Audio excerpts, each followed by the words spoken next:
सीतामढ़ी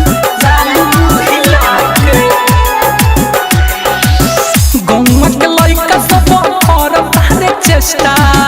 भइल बारे सब तोहर नाम यहर केष्टा भइल बारे सब तोहर नाम यहर केष्टा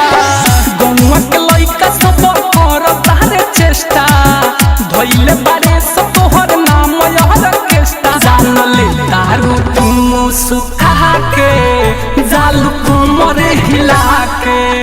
दिल रो जता भीतर चिल्ला के जब जालू हिला के बॉबी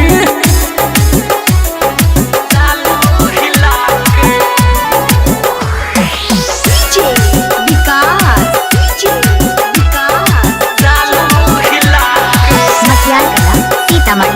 मटियार कला सीतामढ़ी जालू हिला के लाल मरचाई नियम ओठ के ललहाई बा देहिया में तोहरा कहीं ऊंचिया ढलहाई बा देहिया में तोहरा कहीं ऊंचिया ढलहाई बा लाल मरचाई नियम ओठ के ललहाई बा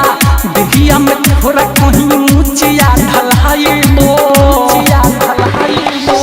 सब लइकन के नजर बहुराइल बा तो पजमानी राखो एही में फलाई बा रानी बनबू तो कमना जिला के जालू कुमर हिला के दिल रह जाता भीतरे जिला के जब जालू हिला के हिल जाओ जालू हिला के